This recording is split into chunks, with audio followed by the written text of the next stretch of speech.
This is Library Nerds with Words, the podcast that gives you the word on all the cool, nerdy happenings at Peter White Public Library and the library universe beyond. From books and concerts to search engines and story times, the Library Nerds are in and ready to show you that being a nerd can be cool. Get ready, get set, get nerdy.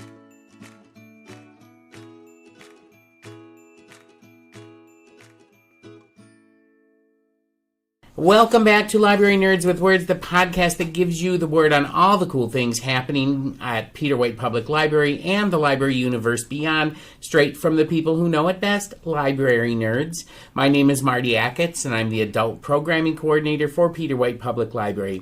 Joining me today in Nerdtopia are nerd superstars, local history coordinator here at PWPL, Kat Shattuck, and Lilith Muraro from the reference desk. Welcome back to the podcast, Lilith and Kat. Yay, it's a double feature. How about that weather? How about that weather? That was not fun last night. All right. I thought it was. Well, yeah, but when you're having a concert on the steps and that kind of rain, not fun, not fun. That's fair. Well, I'm always excited to be able to sit down and get a little nerdy with both of you. And now we are fully into the summer season here at PWPL. Summer reading is kicking off soon, and we just had our first concert on the steps last night, except it wasn't on the steps because of the rain, but whatever. But before you know it, the gardens around the library are going to be full of beautiful flowers and bees. And there is so much to be excited about here at Peter White. And in fact, you might say we all take a little pride in everything that's happening. Yes, that is a not-so-subtle clue as to what Kat and Lilith will be talking about in today's episode. But before we get into what is on your minds today, we have to play another game of Word on the Nerd. And you both know how this goes. We're going to ask you 3 library nerd questions, and you have to answer them for the listeners. So Lilith and Kat, are you ready to play Word on the Nerd? Well, as always, this is going to be a little game of Would You Rather. However, Kat is turning the tables on me a little bit. She has her own set of Would You Rather questions that she's going to pose to Lilith and myself, and we're going to answer them. In the spirit of the season. In the spirit of the season, which is fine by me. I love this. I'm seizing power and letting it go to my head. You know what? Long live the revolution. Okay, here we go. All right, so let's hear it. Go ahead. First question. You find yourself in a bar with only one seat available. Would you rather find yourself sitting next to Oscar Wilde or Patricia Highsmith? Ooh, that's a hard one. You know what? Everything that I've read about Oscar Wilde is he was kind of a fun guy to be around and everything. I mean, I love Patricia Highsmith. I love her as a writer. I don't know that much about her life. But I'm thinking that Oscar Wilde would pretty know how to party. So I'm you're looking for a good time. I'm looking for a good time, so I'm going with Oscar Wilde. I'd go with Patricia. Okay. I think Wilde might be a little too wild for me. Okay. When I go out to a bar and I don't know, I don't know a ton about her as a person like you, but there's a quote I came across about where she was talking about basically getting put in a box as like a lesbian writer or a writer of lesbian books. Yeah. And as a queer writer, I can relate to that, how like it can be important to you to write about your identity, but also chafe at being kind of sidelined in the genre category. Yeah. Typecast. There you go. Okay. Yeah.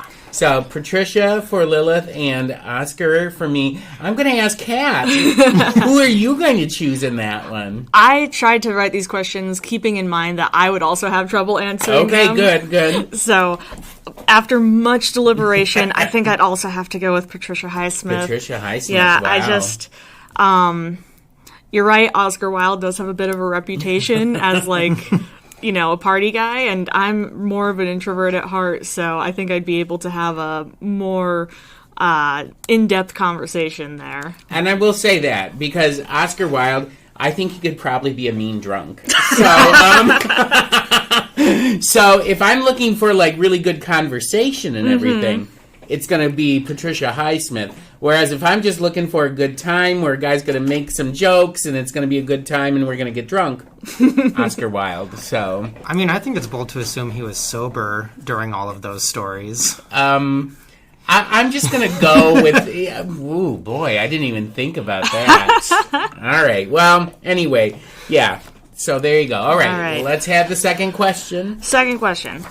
You're stuck in a remote location with only one thing to watch. Would you rather have every episode of Glee or one copy of Brokeback Mountain? Wow. All right.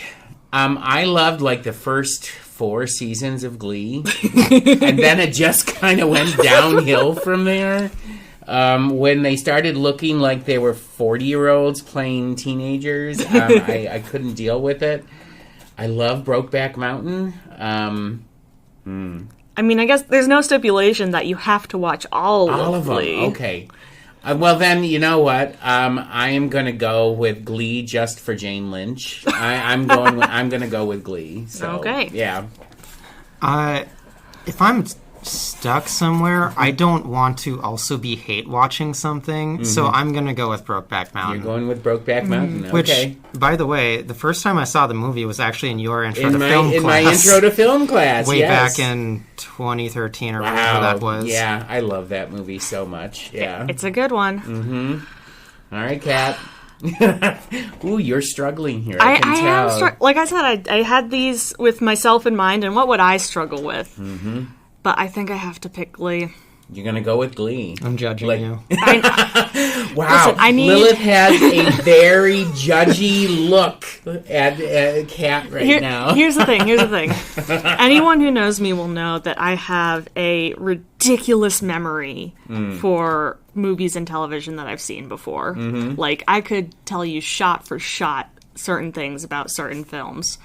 But so I need the variety. I think if I just had one movie, as good as Brokeback Mountain is, if I just had the one movie for an extended period of time, I think I'd have to pick Glee for the variety. Okay, yeah, because I mean, Glee did do weird, strange episodes sometimes too. That just standalone episodes that were fantastic. Yeah. So.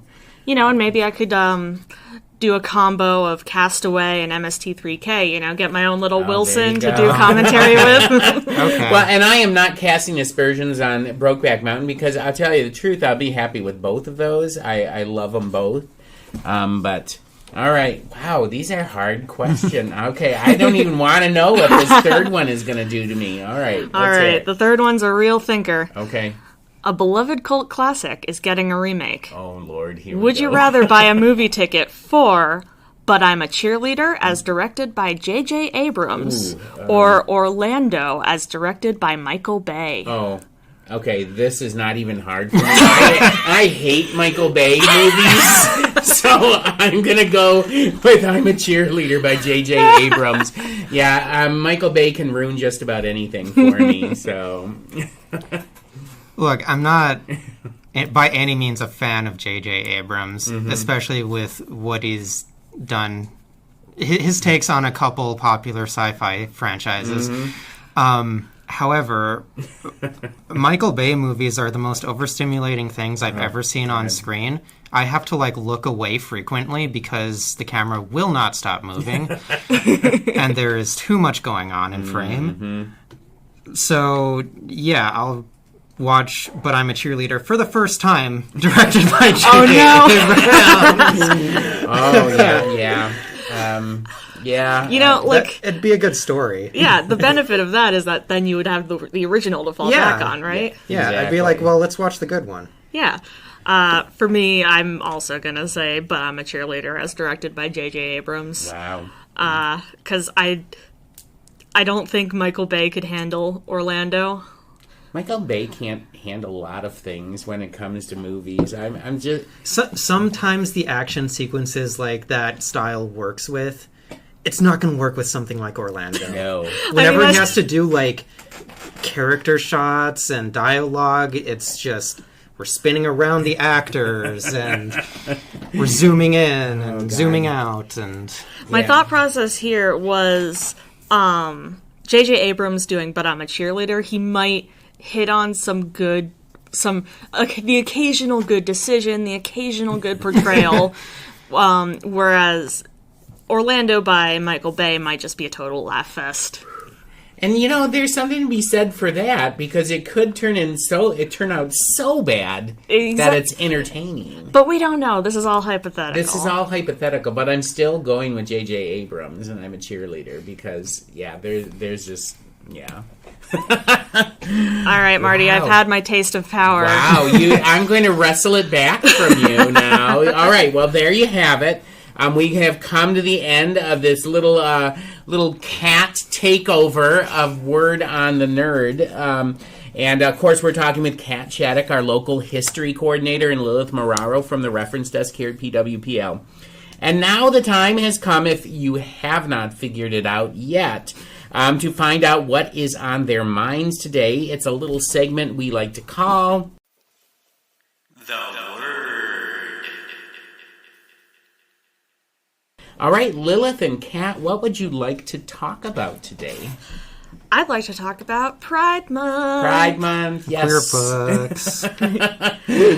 And it's the perfect time of year to hit that backlog on your to-be-read list of all the great queer books out there that you can read. Mm-hmm.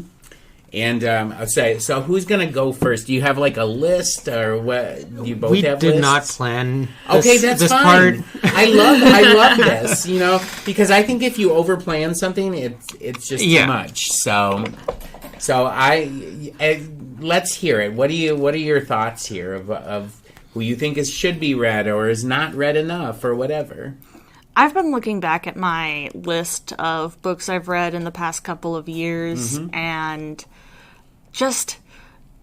I have read a lot of queer books, Marty. Okay. But there's a difference between a book being a book about a queer experience and a book just featuring queer characters. Right.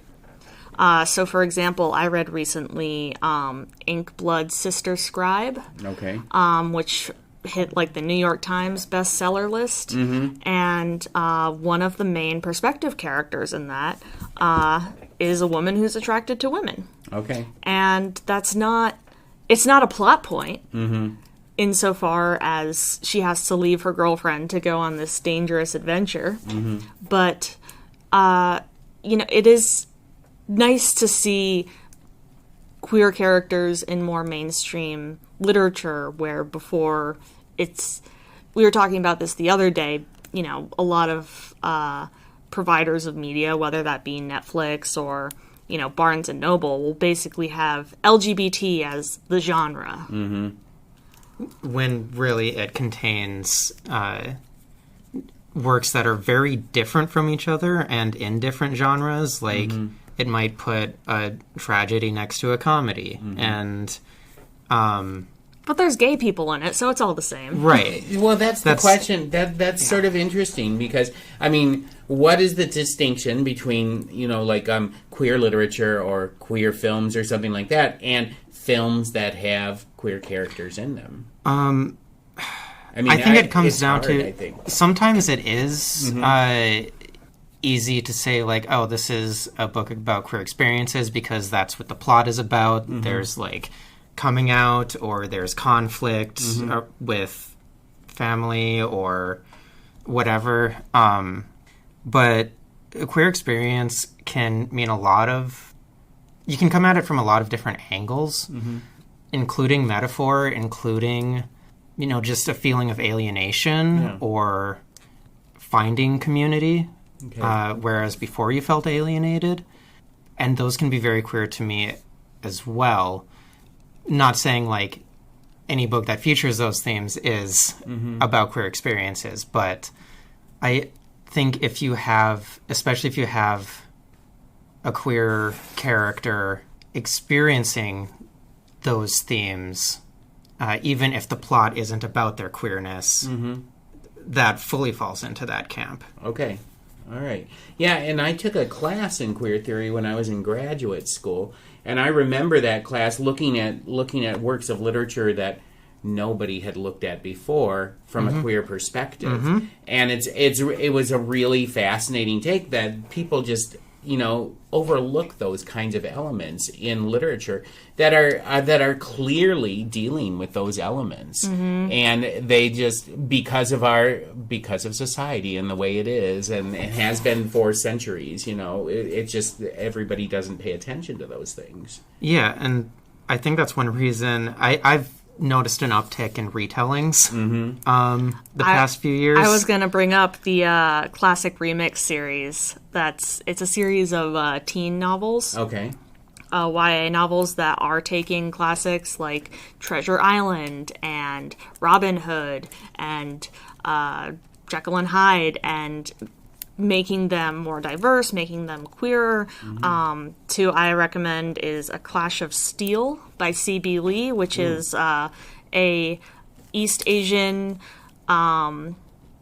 lesbian Treasure Island retelling. Okay. And Most Ardently, which got a lot of buzz when it came out, by Gabe Cole Novoa, I believe is how you say that, which is a gay trans retelling of Pride and Prejudice. Oh, see, now that would be really, really interesting. It and was. You read it? I've read it. It's good. Oh, wow. Okay.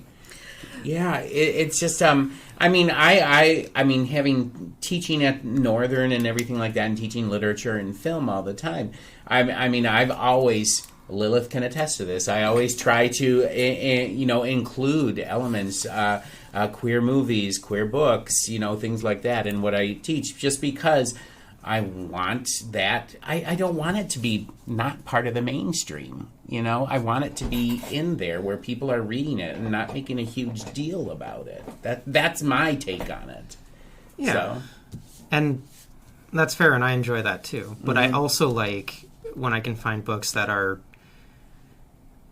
for us. Yeah. They're written by us, for us, and we can feel connected to the author and other people reading it in that way.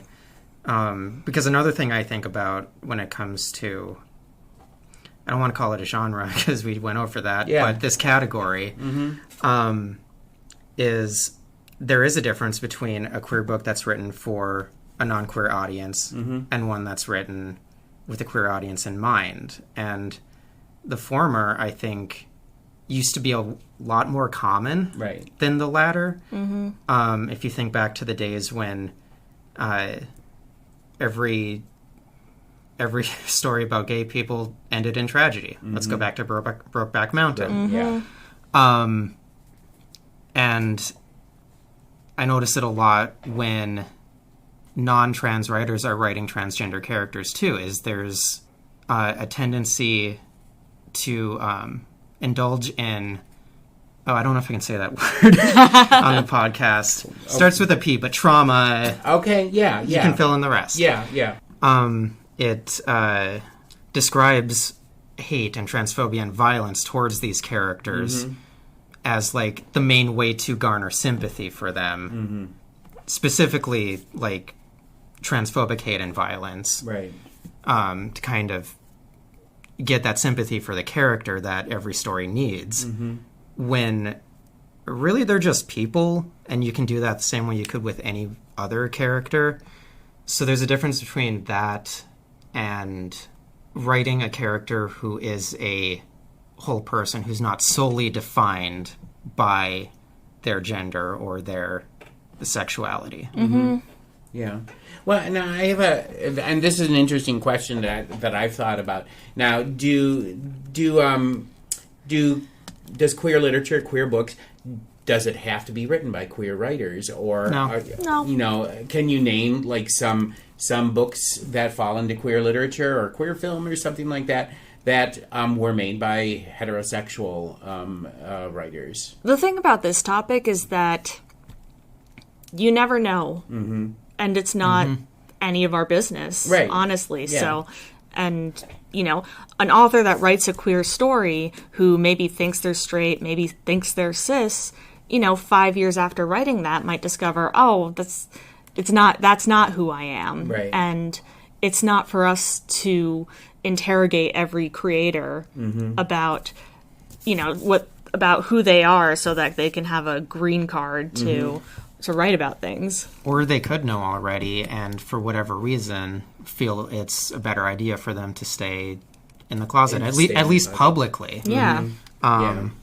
Well, because I think of like writers who have been like accused of co-opting, certain people's experiences, like having a white writer write about black characters or that kind of thing, or like having a non-Jewish writer write in the voice of someone who's in a concentration camp or something like that. I think the rise of sensitivity readers is a great thing for that, but I also think that creating stories like this is one of the way that we all connect to each other. Right.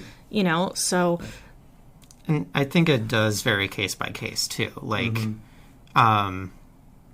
the concentration camp example you just mentioned is pretty extreme. Yeah. And I know there are... I shouldn't say I know, but...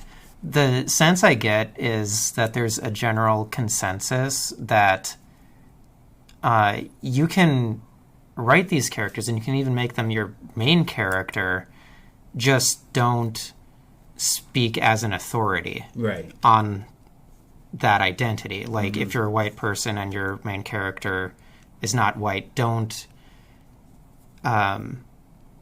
portray yourself as an authority on racialized experiences. Okay. Yeah, because I had a poet friend who once wrote a collection of poems, and this person was not Jewish and had no Jewish ancestry, and they were all in the voices of like survivors from concentration camps and not survivors from concentration camps. She got in a lot of trouble for it.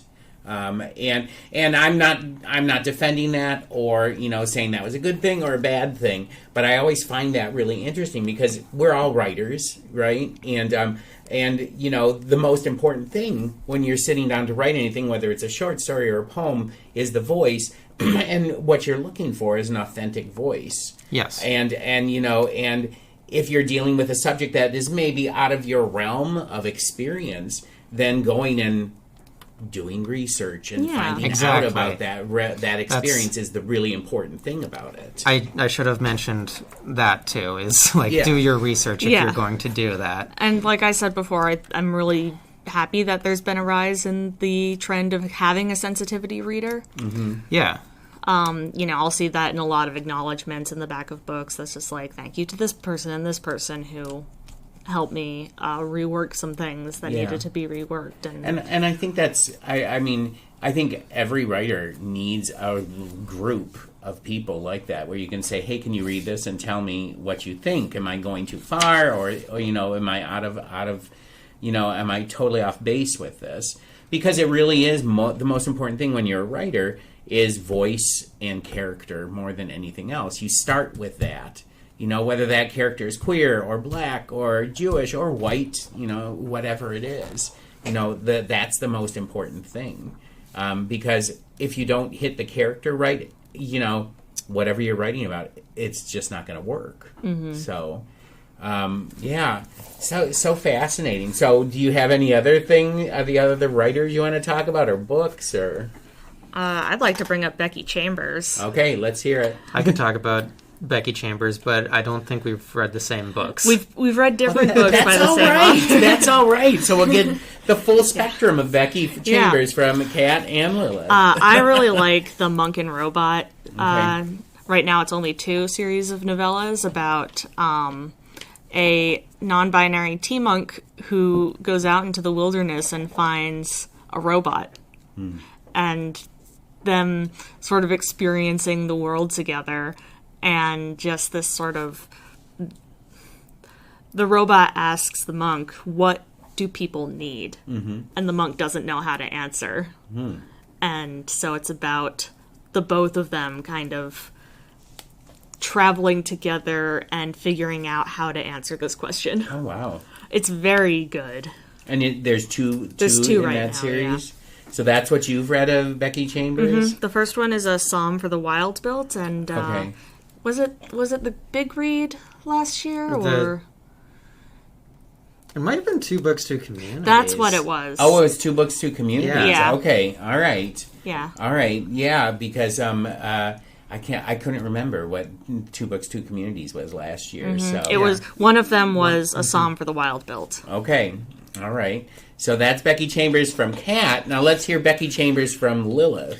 So the only Becky Chambers I've read is the Wayfarers series. Okay. It's 4 books that are like loosely connected. Like they'll mention characters from others, but they're not. It's not the same plot. And it falls into what I would call the category of a book that's not books that aren't about being queer. Mm-hmm. Although I guess it gets messy, doesn't it? Yeah. It does. Sometimes there are books that aren't about being queer, but if they weren't Written by a queer person, then or didn't have queer characters, Yes. it wouldn't work. yes. Yeah. But Isn't art fun? It is. That's what's so fascinating about it. the first one of those is called The Long Way to a Small Angry Planet. Okay. And again, it's not, the plot isn't about being queer, but there are characters who are queer in it.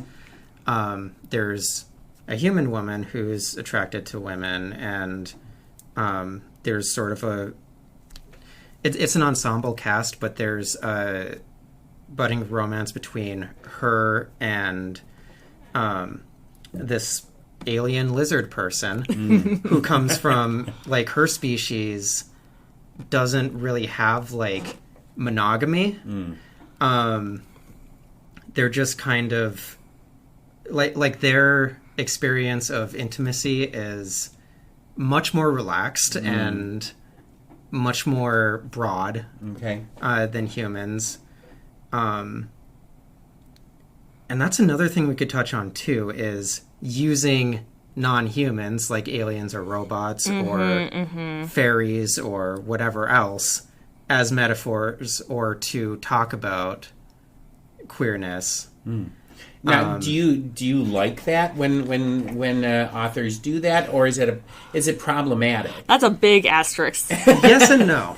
Okay, yeah, because I would think that because you're already dealing with, like, othering, and then Yes. suddenly you're othering them even further by making them an alien or a robot or something like that. And that's why I'm perfectly fine with it, and in fact enjoy it, when there are other characters who are just human and also have those identities. Okay. It coming from a non-binary person, it is very conspicuous when there are non-binary characters in a work, and it's talked about as having that representation, but none of them are humans. Yeah. And there are other human characters in it. So I'm Right. like, why are all of them solely men or solely women? And it's just the robots or the aliens the or alien the lizard fairies people or something like that. Yeah. But it the can be angels hard. or whatever. It can be hard too, because then as like a science fiction fan, at the same time, your little heart is like, but I love a cool robot. Yes, they're all very cool. That's where it gets messy. Yeah. It's sort of a double-edged sword. It's a great way. It's a great story point, and you love the characters and everything. But then again, it becomes problematic, right? If the only queer characters in the book are the race of alien lizards or these robots or something like that. Not to talk about Murderbot on this podcast again. Oh Lord, we've gone through Murderbot, But I'm here now, and I've read it also. Not to talk about Murderbot Please again. talk about Murderbot. But in the first book, when Murderbot is describing watching its favorite show, that's like such a soap opera, it talks about skipping over the like romance parts, the sex parts. And on one hand, a reader could attribute that to it being this robotic construct. But on the other hand, it says, I don't think I'd be interested even if I had those parts. And that sort of self-awareness, Yeah. I think makes it different from the normal, like, oh, it's a robot, so it's aromantic and asexual and can't feel things. Murderbot feels a lot of things. Yeah. It doesn't like that it feels things, but it does. It will tell you it doesn't feel things. So, and what is your take, Lilith, on that? That's the exact scene I was thinking of. Yeah, yeah. I relate to Murderbot for a lot of other reasons, but that's I will say, in the discussion. After we had our discussion of Murderbot, I went out and read the first one, and I really loved. I haven't gone on. Please don't kill me for that. Never mind. How would you read the others? But no, I really love that, and the character is just so fascinating and complex, and I mean those kinds of sort of human struggles that it's dealing with and doesn't like dealing with, you know, that kind of thing is so fascinating. And I think Murderbot as a series is a great example of, like, a story that it's not a queer story, but it wouldn't work if the characters weren't queer. Yeah. And you know, and I think that the kinds of stories where it's set in the future or in fantasy or something like that, it's a way, in some ways, to get people who might not read about characters, go out and pick up a book about queer characters, to read a book and like characters, you know, that are queer. Yeah. You know, I don't know if that's a good thing or a bad thing, but I mean, it's a way to, I think of it, it's sort of like how I sneak things into my classes, which I tell them, oh, this is a book about this. And then, of course, it has, you know, like, it has all kinds of queer themes and ideas in it. But I never prepare my students for that. I'm just like, let's talk about it, you know, and that kind of thing. It's the variety of human experience, right. And it is what it is. Yeah. Okay. Well, we haven't even talked about subtext versus text. Oh, yeah. That's a whole thing. We'll be here another hour. Subtext versus, wow, I feel like I'm in a graduate writing class or seminar now. That's flattering because I stopped at a bachelor's degree. Well, you know, but these are kinds of things that you wrestle with in graduate classes and talk about it, you know. One of my favorite classes, like I said, was the whole class I took on queer theory. I loved that class with one of the greatest professors that I have ever had in my life, and he was queer, and he was just so sensitive to everybody's take on what we were reading. You know, this was back in the early 1990s, so that should tell you where we were on that.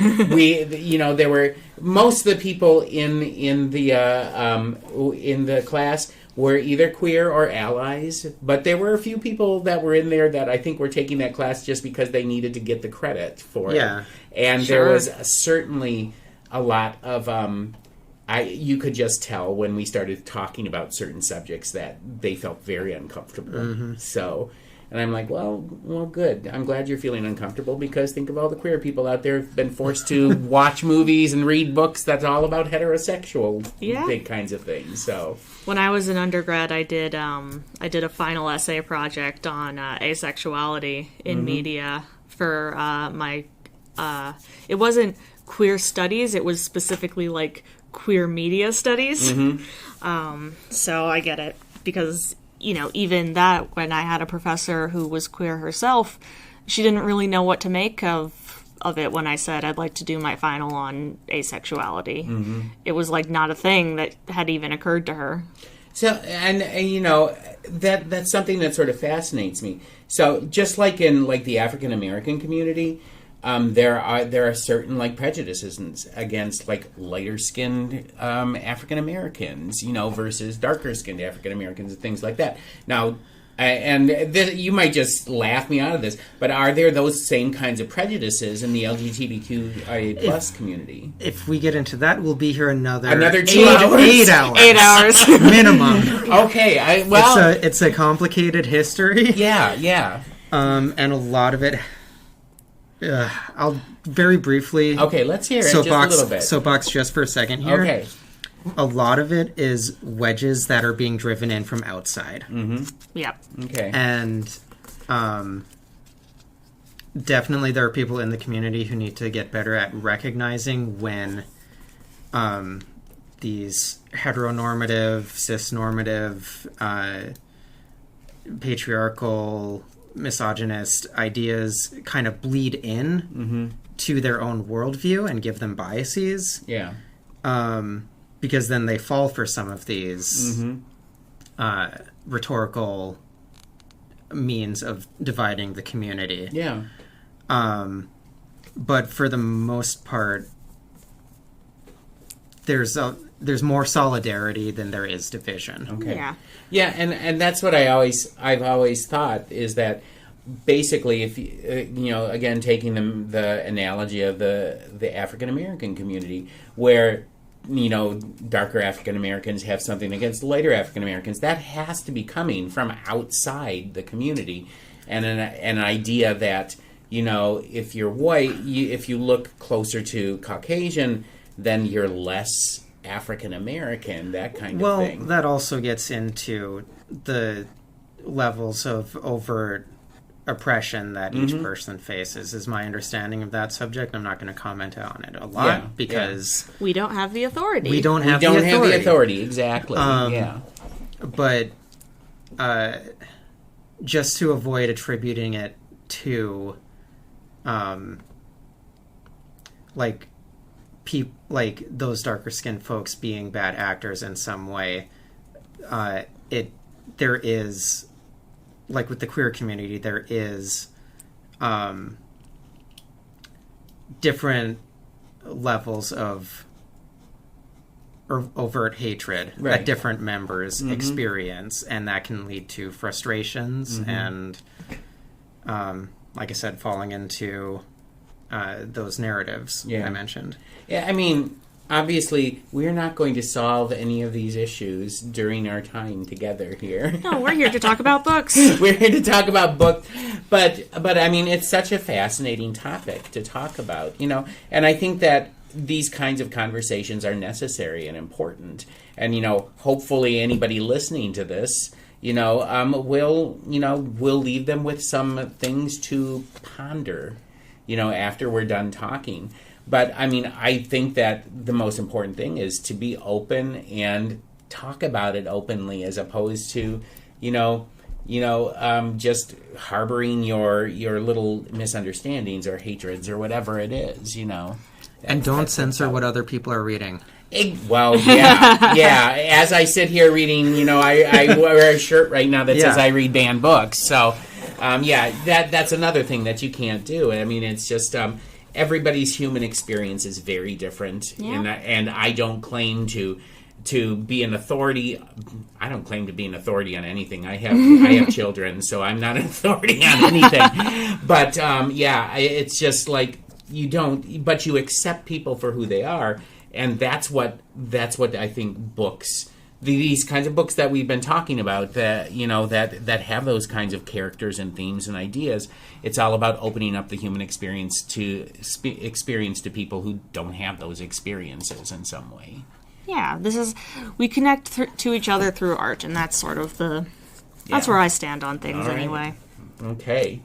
Well, there you go. Do you have another book or anything you want to talk about? I'd like, we were talking earlier about how, queer isn't a genre, but I would like to recommend a couple of queer books just based on sort of representation. Okay. The Lesbiana's Guide to Catholic School by Sonora Reyes, I believe. That's a great book. It is...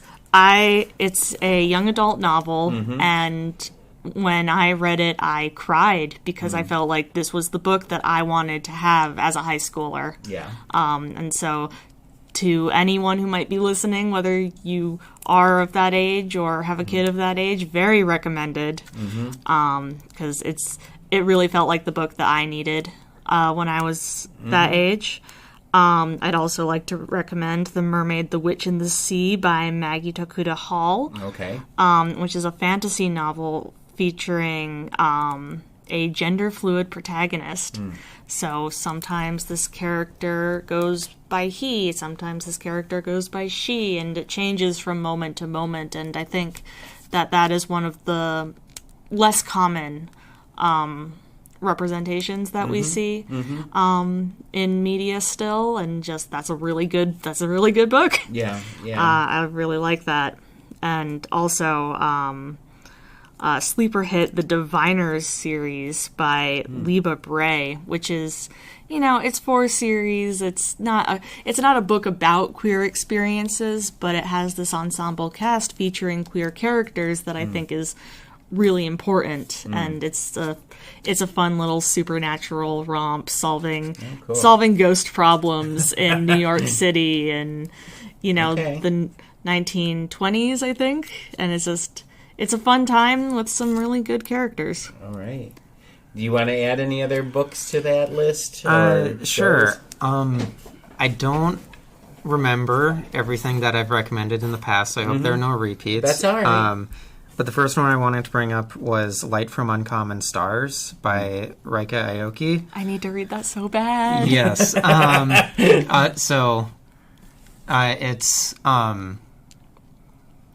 there's a couple main characters. One of them is this older teenager who's a trans woman who flees her abusive family and is a violin prodigy. And she gets scouted basically by this older woman who has a deal with hell and has to provide them with I think it's 7 souls. It's been a minute since I've read it. And she's only got 1 left. And she's this very famous violin teacher who has basically traded her prior pupils away in order to save her own soul. Oh, wow. And she also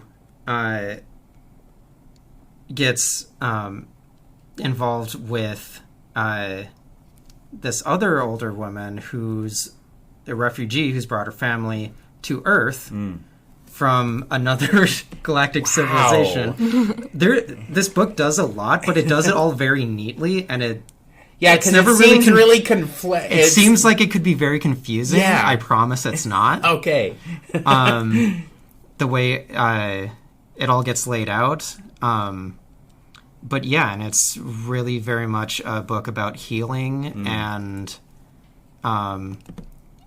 getting out of destructive spirals is how I would put it. Okay. So I highly recommend that one. I said I wasn't going to bring up the Locked Tomb series. But you got it. I always need to bring up the Locked Tomb series. Look, I brought up Murderbot. I'm sure I think actually one of the other times I was on here I recommended Gideon the Ninth. Go ahead. But if you're in any way interested in necromancers and bones and swords and lesbians and space and the failings of empire and emotional repression and dissociation. Wow. You just described my life, I think. Well, then you should read this series, Marty. Wow. That seems like there's a lot in it. Yeah. Yeah. They can be kind of dense. Harrow the Ninth, the second book, is particularly dense. I have a lot of notes on that one. Actually, I've reread them and I've taken notes. Wow. In preparation for the final book coming out whenever it does. This is why I couldn't get through without talking about it.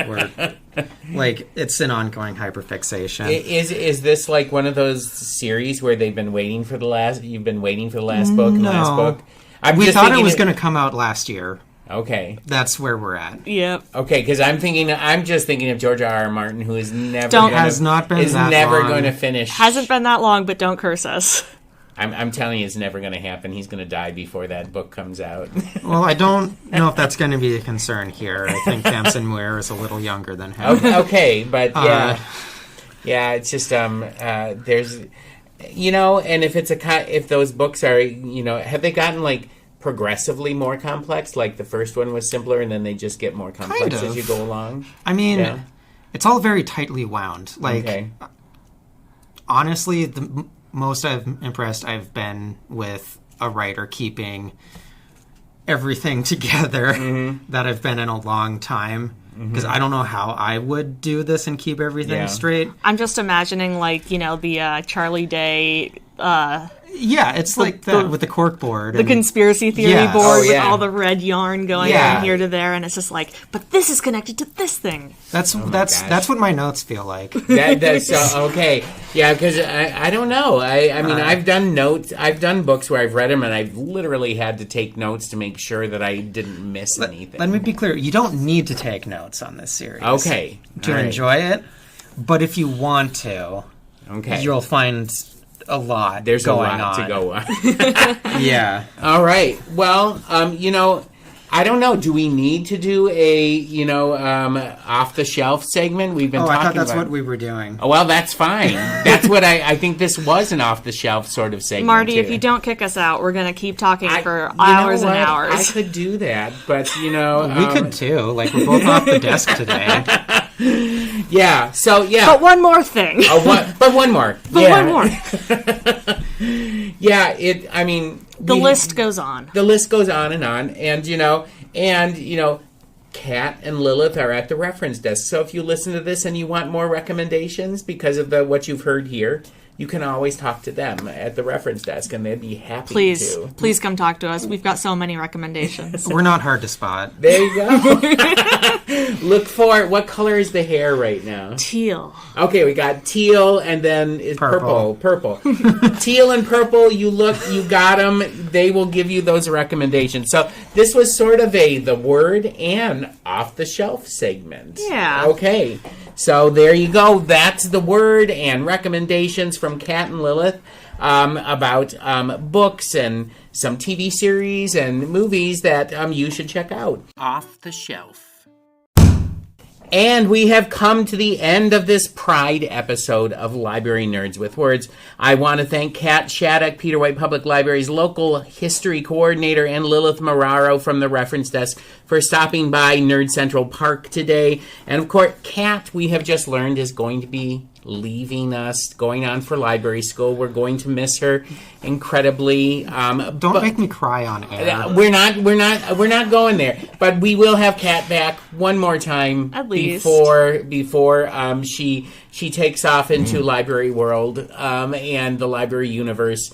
But you know what? Library extended universe, if you will. But here's what I'm going to do. I'll get her email address, and we'll do Zoom meetings, and I'll still have her do podcast episodes with me. How does that sound? I'd be happy to, Marty. Really, anytime. All right, awesome. So, come back next week when I'm going to be sitting down with Andrea Ingmeyer, director of Peter White Public Library, and we're going to be talking about, believe it or not, jigsaw puzzles, and a little event that's coming up in August that some people might be interested in. So, are you interested in this? I love puzzles. Okay, well, you know what? Get together a team, because we're going to have a puzzle competition. Are you just the team yourself? She's not going to be here. Oh, you're not going to be here. That is so sad. Then you know what? Get together. Well, I was thinking that you were leaving like at mid-August. I wish. That is very sad. Okay. I'll use my mind just powers. Rub it in, why don't you? I'll just rub this in. It's going to be fantastic. It's going to be great. 2-hour competition, bragging rights, who's the best puzzler in Marquette, and yeah. Well, I'm going to just rub that in. Oh, so. Thanks. You're welcome. So anyway, come back next week when Andrew and I are going to be talking about that. But until that time, everyone, you know what? Pick up a good queer book and stay nerdy. Happy Pride Month! Thank you for listening to Library Nerds with Words, Peter White Public Library's weekly podcast, giving you the word on what's cool at the library. The theme for the podcast is Happy Clappy by John Bartman, used courtesy of Pixabay. This episode was written and produced by Martin Acketts and sponsored by Peter White Public Library. Until next week, pick up a good book listen to some good music, watch a good movie, attend a great event. And remember, library nerds are the coolest people around.